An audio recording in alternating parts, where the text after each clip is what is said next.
नमस्कार प्रिय विद्यार्थियों, स्वागत है आपका वीकेएस फिजिक्स एकेडमी में।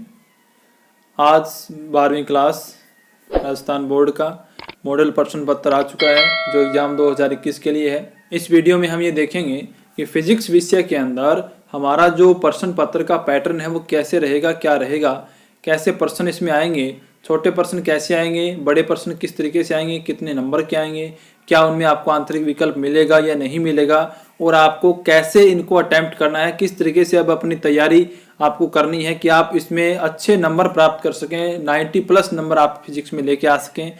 इसके लिए आपको स्मार्ट स्टडी करनी है। तो वीडियो को लाइक करें, कमेंट करें और सभी विद्यार्थियों के पास शेयर जरूर कीजिएगा। तो चलिए शुरू करते हैं। यहाँ पे आप देखिए पूर्णांक है वो 56 नंबर का है। सबसे पहले बात आपको नोट रखनी है, 56 नंबर का ही होगा, 56 नंबर का ही पहले होता था।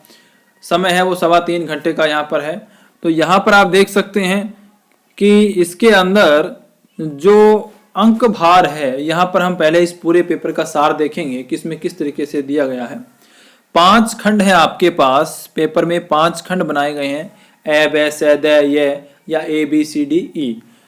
पहले खंड में देखें प्रश्न 1 जो है उसके अंदर 10 पार्ट होंगे। प्रश्न 1 में 10 पार्ट होंगे, रोमन संख्या में 1 से लेके 10 तक। और यहाँ पर क्या होगा कि प्रश्न 1 जो है उसमें जो 10 पार्ट हैं वो सारे 1-1 नंबर के होंगे, मतलब 10 प्रश्न हो गए हैं 10 नंबर के। प्रश्न नंबर 2 से 11 तक भी 10 प्रश्न हैं जो 1-1 नंबर के हैं। देखिए फर्क क्या है इनके अंदर, जो 1 से लेके 10 प्रश्न है शुरुआत वाले, उनमें आपको ए ब स द वाले हैं, यानी उनमें एक ऑप्शन को टिक करना है। और प्रश्न 2 से जो 11 है उसमें आपको 1 लाइन में आंसर देना है वो भी 1-1 नंबर के। इस तरीके से प्रश्न 1 से लेके और 11 तक आपके पास यहाँ पर टोटल 20 प्रश्न हो जाते हैं जो 1-1 नंबर के हैं, और इनका अंक भार है 20 नंबर का। यानी जो खंड ए के अंदर प्रश्न आएंगे, प्रत्येक प्रश्न है वो 1-1 नंबर का होगा और 20 प्रश्न होंगे। अब है दूसरा खंड है वो प्रश्न नंबर 12 से प्रश्न नंबर 15 तक होगा, यानी 12, 13, 14 और 15, यानी कि 4 प्रश्न होंगे इस खंड में, और प्रत्येक प्रश्न है वो 2-2 नंबर का होगा, और टोटल अंक भार होंगे 8 नंबर के। टोटल अंक भार कितना होगा? 8 नंबर का होगा। इस 2 नंबर वाले क्वेश्चन में न्यूमेरिकल भी आ सकता है दोस्तों, न्यूमेरिकल 2 नंबर में ही आते हैं बोर्ड एग्जाम में। यानी कि खंड ब टोटल 8 अंक भार रखता है, उसके अंदर आपके पास 4 प्रश्न आएंगे, प्रत्येक प्रश्न है वो 2-2 नंबर का होगा। खंड स के अंदर हम बात करें तो 16 से 19, यानी कि 16, 17, 18 और 19 4 प्रश्न इसके अंदर भी हैं, और वो 4 प्रश्न देखें कितने नंबर के हैं? 3-3 नंबर के हैं। प्रत्येक प्रश्न 3 नंबर का है, यानी मैं ऐसा कहूं कि 3 नंबर वाले 4 प्रश्न आपको मिलेंगे और वो टोटल होंगे 12 नंबर के। दोस्तों अभी मैं पैटर्न यहाँ पर बता रहा हूँ, विस्तार से हम पेपर की चर्चा करेंगे। खंड द के अंदर 20 और 21, यानी 20 और 21 प्रश्न जो है वो 2 प्रश्न 4-4 नंबर के होंगे, 4-4 नंबर के, यानी 8 नंबर के होंगे 2 प्रश्न, 4 नंबर का प्रत्येक प्रश्न।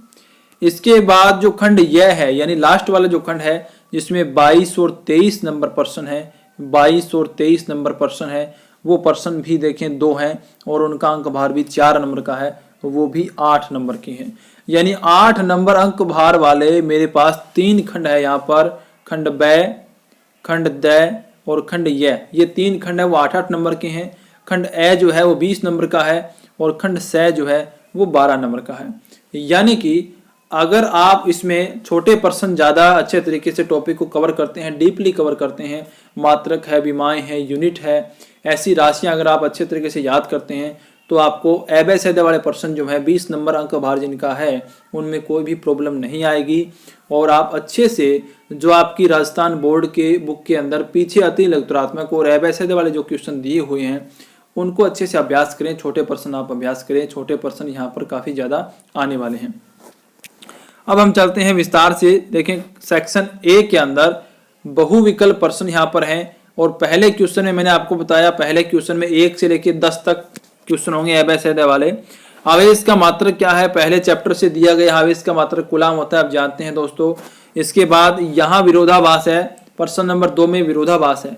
आप अपना सिलेबस देख सकते हैं जो बोर्ड ने रिवाइज सिलेबस जो है वो जारी किया था, उसमें कार्बन वर्ण कोड जो है 5वें चैप्टर में विद्युत धारा वाले में जो आता है उसको हटाया हुआ है। संशोधित पाठ्यक्रम आप देख सकते हैं उसमें हटाया हुआ है। मैंने पहले आपको ये बताया भी था, लेकिन यहाँ पर इसका क्वेश्चन डाल रखा है, इसका मतलब है आपको इसे पढ़ना पड़ेगा। ये पहले उन्होंने हटाया था, लेकिन ये गलती से भी हो सकता है, लेकिन अब इसमें अगर दे रखा है तो आप इसको बिल्कुल भी छोड़ नहीं सकते। इसके लिए आप बिल्कुल भी लापरवाही नहीं कर सकते। दोस्तों 5 मिनट का टॉपिक है, 5 मिनट में बिल्कुल ये आसानी से समझ में आ जाता है कि इसमें क्या करना होता है, और 5 मिनट में आप बिल्कुल 1 नंबर बना सकते हैं। 1 नंबर के अंदर ये आएगा। यहाँ पर आगे देखिए प्रश्न नंबर 3 जो है वो आपका 8वें चैप्टर से संबंधित है। 7वां चैप्टर भी विद्युत चुंबकीय प्रभाव है, 8वां चैप्टर विद्युत चुंबक वाला है। यहाँ पर ये देखिए ये भी 8वें चैप्टर है, विद्युत चुंबक से संबंधित है। नतिकोण जो है यहाँ पर ये प्रत्यावर्ती धारा से है। 5वां क्वेश्चन यहाँ पर अनुनादी वोल्टता और अनुनाद की स्थिति में जो वोल्टता और धारा में कालांतर होता है उसका मान यहाँ पे पूछा गया आपसे। इस तरीके से एबेसिडा वाला आएंगे। यहाँ पर 11वें चैप्टर से पूछा गया आपसे लेंस वाले से। फिर यहाँ से 13वें चैप्टर से प्रश्न उठाया गया, आइंस्टीन क्या समीकरण क्या होती है, प्रकाश विद्युत समीकरण आइंस्टीन की जो है वो क्या होती है। दोस्तों आपको पता है वो क्या होती है। यहाँ पे देखें वो ए ऑप्शन होगा। आइंस्टीन ये कहते हैं कि जो फोटोन है एस न्यू एनर्जी का, जब किसी सरफेस पे मेटेलिक सरफेस पे जब गिरता है तो आधी एनर्जी तो कार्यफलन के रूप में खर्च हो जाती है, और आधी एनर्जी जो बचेगी वो गतिज ऊर्जा के रूप में खर्च होती है। यानी फर्स्ट इक्वेशन यहाँ पे ए ऑप्शन है इसका राइट ऑप्शन होता है। इसके बाद यहाँ पे देखें आप द्रव्यमान संख्या यानी नाभिक वाले चैप्टर से 15वें चैप्टर से उठाया गया कि कौन सी राशि परिवर्तित नहीं होती, ये होती है घनत्व। दोस्तों बाकी राशियां चेंज हो जाती हैं, लेकिन घनत्व है वो नाभिक का क्या होता है, स्टेबल होता है, चेंज नहीं होता है। 9वां चैप्टर परम शून्य ताप पर नैज अर्धचालक क्या होते हैं, वो कुचालक की तरह व्यवहार करते हैं। आपका 16वें चैप्टर के अंदर है इलेक्ट्रॉनिक्स के अंदर। और इसके बाद यहाँ पे देखें 15वें चैप्टर के अंदर ही है ये, या 17वें चैप्टर में भी हो सकता है, क्योंकि एक्स अल्फा बीटा गामा किरणें जो हैं वो आपकी 15वें चैप्टर में नाभिक वाले में भी यूज होती हैं, और 17वां चैप्टर जो है वहाँ पर भी आप एक्स किरणों को गामा किरणों को पढ़ते हैं, लेकिन अल्फा बीटा किरणें वहाँ पर नहीं होती हैं। तो इसके साथ साथ इसमें देखें आप, ये आपका पहला सेक्शन था, लेकिन इसमें एमएसए वाले थे। अब प्रश्न 2 से लेके और 8 तक इसमें दे रखा है, यानी टोटल 11 प्रश्न तक बात की गई है। यहाँ पर आपको 1 नंबर में प्रश्न पूछा गया, कोई बिंदु आवेश है तो उसके लिए विद्युत क्षेत्र रेखाएं आप कैसे खींचेंगे। आपको पता है बिंदु आवेश से हमेशा त्रिज्यीय रूप में विद्युत क्षेत्र रेखाएं बाहर निकलती हैं। किरचॉफ का द्वितीय नियम यानी वोल्टताओं का नियम जो है वो है, विभवपतनों का नियम जो है उसको लिखना है, बायो सावर्ट का नियम, चुंबकीय गाउस नियम, प्रकाश की विवर्तन से क्या समझते हैं, यानी परिभाषाएं इसमें पूछी जाएगी। दहली आवर्ती 13वें चैप्टर से उठाया गया। और यहाँ पर देखें गैट जो है आपका 16वें चैप्टर में है गैट आप बिल्कुल भी मत छोड़ें। गैट में से प्रश्न 100% आता है 1 नंबर का। कभी सत्यमान सारणी पूछी जाती है, कभी सारणी देख के गैट बनाना पूछा जाता है, कभी गैट बना के उसका संयोजन पूछा जाता है। ये काफ़ी इंपॉर्टेंट है। इसके बाद इसमें देखिए पैटर्न में ये बदलाव है, यहाँ पर आपको उत्तर पुस्तिका के अंदर लिखना होगा इसे, और ये जो यहाँ पे डॉटेड लाइन है यहाँ पे आपको रखना होगा कि क्या इसमें आएगा, आंसर क्या आएगा। मैं आपको एक बता देता हूँ कि विद्युत क्षेत्र की दिशा समविभव पृष्ठ के लंबवत होती है। यहाँ पर इस तरीके से आपको फिल करना होगा। इसी तरीके से यहाँ पे 3 क्वेश्चन है वो डाले गए हैं। इसके बाद खंड ब के अंदर बात करें तो यहाँ पे देखें 10वें चैप्टर से उठाया गया प्रत्यावर्ती पथ में।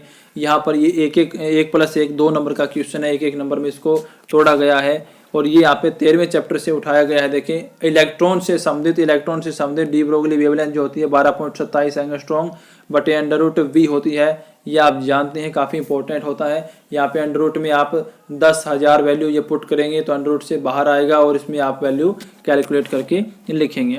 नाभिकीय भट्टिका नामक की चित्र बनाना है। और यहाँ पे देखें आयाम मॉडुलन 17वें चैप्टर से प्रश्न पूछा गया। ये न्यूमेरिकल है, लास्ट में बोर्ड बुक में 2 ही न्यूमेरिकल हैं उसके अंदर, जिनसे हमेशा ही क्वेश्चन पूछे जाते हैं। 2 ही एग्जाम्पल्स हैं। अधिकतम कभी मॉडुलन सूचकांक पूछते हैं, कभी वो आपसे मॉडुलन सूचकांक का मान देके और अधिकतम या न्यूनतम आयाम पूछे जा सकते हैं। तो ये हमेशा ही इससे इस तरीके से प्रश्न आते ही रहते हैं। फिर हम खंड स की बात करें, जो जिसके अंदर खंड स में आपका 3 नंबर का क्वेश्चन है, और वो पार्ट में डिवाइडेड है। मतलब अथवा मिलेगा आपको, 2 मिलेंगे, उसमें से आपको एक करना होगा जो आपको अच्छा लगे, जो आपको आसान लगे, जिसके बारे में आपको अच्छी जानकारी हो, वो आप क्वेश्चन कर सकते हैं। 6ठे चैप्टर से उठाया गया विद्युत वाहक बलों की तुलना कीजिए विभवमापी की सहायता से, या अज्ञात प्रतिरोध का मान ज्ञात कीजिए। परिपथ चित्र का देखें। अब इसमें एक बात आपको याद रखनी है जो हम कई बार नोट नहीं करते हैं, कि 2+3 पैटर्न देखिए, अंक भार देखिए 2+3। अगर आप पूरा डेरिवेशन करते हैं तो आपको 2 मिलेंगे, लेकिन अगर आप सही तरीके से चित्र नहीं बनाते हैं या चित्र बनाना भूल जाते हैं तो आपका 1 नंबर कट जाएगा। और अगर आप नामांकित चित्र नहीं बनाते हैं तो भी आपके नंबर कटते हैं। इन बातों का आप ध्यान रखें। सब ये आपका निलंबित कुंडली धारामापी यानी 7वें चैप्टर से उठाया गया। इसमें देखिए 3 पार्ट में डिवाइडेड है, 1 1 1 यानी 3 नंबर डायरेक्ट नहीं है, इसमें एक एक एक 3 पार्ट में डिवाइडेड है। इसकी जो डेफिनेशन देंगे उसका 1 नंबर है, चित्र का 1 नंबर है और आगे ये प्रूफ करने वाला है उसका 1 नंबर है। इसी तरीके से यहाँ पे देखें व्यतिकरण 12वां चैप्टर जो आपका है, यहाँ से व्यतिकरण के बारे में देवताओं का आयाम पूछा गया है, अनुपात पूछा गया है, आयामों का अनुपात पूछा गया है। इसी चैप्टर के अंदर से ही 2 क्वेश्चन उठा के और उनको अथवा में डाला गया है। यहाँ देखिए आप 14वें चैप्टर से उठाया गया प्रश्न है, वेवलेंथ ज्ञात करनी है, रिडबर्ग नियतांक जिसमें आता है वो फॉर्मूला यहाँ पे लगा के आप निकाल सकते हैं। इसके बाद सेक्शन डी में हम बात करें, सेक्शन डी में आपका 16वां चैप्टर जो है इलेक्ट्रॉनिक्स का, उस चैप्टर में उभनिष्ठ आधार विन्यास में एनपीएन ट्रांजिस्टर के अभिलाक्षणिक वक्र प्राप्त करने के लिए प्रायोगिक व्यवस्था का चित्र बनाना है। उस चित्र के आपको 1 नंबर मिलेंगे। निवेशी अभिलाक्षणिक वक्र बना के उसकी व्याख्या करें तो वक्र बना के व्याख्या करने के नंबर मिलेंगे आपको 2 और वक्र के मिलेंगे 1, यानी टोटल नंबर है यहाँ पर 4। इसी तरीके से अथवा के अंदर इसमें पीएन संधि डायोड भी दे रखा है। 21वां प्रश्न जो है इनमें भी देखें अथवा में मिल रहे हैं आपको, इनमें आंतरिक ऑप्शन मिलेगा आपको। यहाँ पर ये 9वें चैप्टर का है और यहाँ पर ये 10वें चैप्टर का क्वेश्चन है। इसमें आप देख सकते हैं 2+2 के रूप में दिया गया है। यहाँ पे चित्र बनाने का 2 नंबर है और व्यंजक प्राप्त करने का 2 नंबर है। इसमें आप देखें तो यहाँ पर फेजर आरेख की सहायता से व्यंजक प्राप्त करने का 2 नंबर है और फेजर आरेख बनाने का भी 2 नंबर है। अब बात करें सेक्शन ई की, लास्ट सेक्शन है आपका, ये भी 4 नंबर का है। इसमें आप देखें किस तरीके से क्वेश्चन डाले गए हैं। विद्युत द्विध्रुव को परिभाषित करें, ये आपका फर्स्ट चैप्टर के अंदर आ जाता है। विद्युत द्विध्रुव को परिभाषित कैसे किया जाता है और अक्षीय रेखा पर विद्युत क्षेत्र की व्यंजक प्राप्त करना है कि कितना होता है और आवश्यक चित्र बनाइए। यानी कि आप देखें 1 नंबर का यहाँ पर है, 1 नंबर का चित्र है और 2 नंबर का डेरिवेशन है। तो अगर आप सिर्फ डेरिवेशन करके आते हैं, चित्र ढंग से नहीं बनाते हैं तो उसके नंबर कटेंगे। अगर आप पहले परिभाषा लिखना भूल जाते हैं, सीधा आपने देखा विद्युत द्विध्रुव और अक्षीय रेखा पे ड्राइव करना है, डायरेक्ट आपने हेडिंग लगाई और सोल्व कर दिया, अगर आपने परिभाषा अच्छे तरीके से नहीं लिखी तो उसके नंबर है वो कट जाएंगे। अथवा में देखें गाउस का नियम पूछ लिया गया है और चालक पट्टिका के कारण व्यंजक व्युत्पन्न करना पूछ लिया गया है। इसमें देखें 3-3 है। सेक्शन ई में क्या इसमें खासियत है, देखें यहाँ पर दे रखा है इसके अथवा में है, इसके अथवा में, यानी इसमें 3 आंतरिक विकल्प हैं। आप तीनों में से कोई एक कर सकते हैं, है वो 4 नंबर का ही। ये चौथे चैप्टर से उठा लिया। संधारित्र है, धारिता का व्यंजक व्युत्पन्न करना और चित्र बनाना। ठीक है, इसी प्रकार से यहाँ पे देखें इनका पैटर्न जो है 23 नंबर लास्ट में यहाँ पर है 1 2 1, यानी जो डेरिवेशन है वो 2 नंबर का है, चित्र बनाना 1 नंबर का है और डेफिनेशन है वो 1 नंबर की है। यानी आवर्धन क्षमता क्या होती है, अगर आप अच्छे सही तरीके से परिभाषा लिखेंगे तो वो 1 नंबर मिलेगा उसमें। ये लेंस मेकर या लेंस निर्माता सूत्र जो है इसको अगर व्युत्पन्न करेंगे तो 2 नंबर मिलेंगे और सही तरीके से चित्र बनाएंगे कि आपको 1 नंबर मिलेंगे। और इसके अथवा में देखें प्रकाश के तरंगों में 12वां चैप्टर जो है उसके क्वेश्चन यहाँ पे उठा लिया। व्यतिकरण फ्रिंज में यंग द्विस्लिट प्रयोग का चित्र बनाना और प्रदीप्त यानी चमकीली ब्राइट फ्रिंजों के लिए फ्रिंज चौड़ाई ज्ञात कीजिए, ये यहाँ पे आप देख सकते हैं। इसके अलावा यहाँ पे आपको 11वां चैप्टर जो है प्रकाश वाला, वहाँ से भी किरण प्रकाशिकी, वहाँ से भी क्वेश्चन यहाँ पे पूछे गए हैं। प्रकाश के विक्षेपण को बताइए, अपवर्तन दर्शाने वाला जो चित्र है वो बनाइए, प्रिज्म कोण और न्यूनतम विचलन कोण के पदों में कांच के अपवर्तनांक का व्यंजक ज्ञात कीजिए। अपवर्तनांक में ज्ञात करना है दोस्तों, अपवर्तनांक के अंदर। तो ये फॉर्मूले जो हैं यहाँ पर काफ़ी ज़्यादा ड्राइव करने वाले आपको मिलेंगे। और इस तरीके से देखें आपने क्या जाना कि लास्ट जो सेक्शन आपका होगा उसमें आपको 3 क्वेश्चन दिए जाएंगे और कोई भी क्वेश्चन कंप्लीट 4 नंबर का नहीं है, उसमें पार्ट डिवाइडेड है। कहीं पे परिभाषा के 1 नंबर है, कहीं पे डेरिवेशन के 2 नंबर है, कहीं पर चित्र का 1 नंबर है। तो आप समझ सकते हैं चित्र का कितना इंपॉर्टेंस है। तो चित्र की प्रैक्टिस करें बनाने की और नामांकित बनाएं। अगर नामांकित चित्र नहीं होगा तो आपके नंबर काट लिए जाएंगे। तो सेक्शन ई जो है उसमें आपको 4 नंबर का क्वेश्चन तो मिलेगा, लेकिन आपको 3 मिलेंगे, तीनों में से आपको कोई एक करना होगा। तो इसके लिए आपको विकल्प आपके पास मौजूद हैं। तो जितने भी आप टॉपिक पढ़ रहे हैं उनको अच्छे से पढ़ें, तो आप इस साल अच्छे नंबर प्राप्त कर सकते हैं। इसके अलावा जो सेक्शन आपका था बी सेक्शन, डी सेक्शन देखें, डी सेक्शन के अंदर आपको अथवा में 2 ही मिल रहे हैं, 3 नहीं मिल रहे हैं, यही इनमें चेंज किया गया है। तो उम्मीद करता हूँ ये जो जानकारी मैंने आपको दी ये आपके लिए बहुत ही हेल्पफुल रही है और आप आगे से आगे विद्यार्थियों को इसे शेयर जरूर करेंगे। लाइक करें, कमेंट करें और जो भी टॉपिक आपको ऐसा लगे कि जो आपको पूछना हो, समझना हो, तो उसके लिए कमेंट कर दीजिएगा। मैं उस टॉपिक को अपलोड करने की पूरी कोशिश करूँगा। धन्यवाद।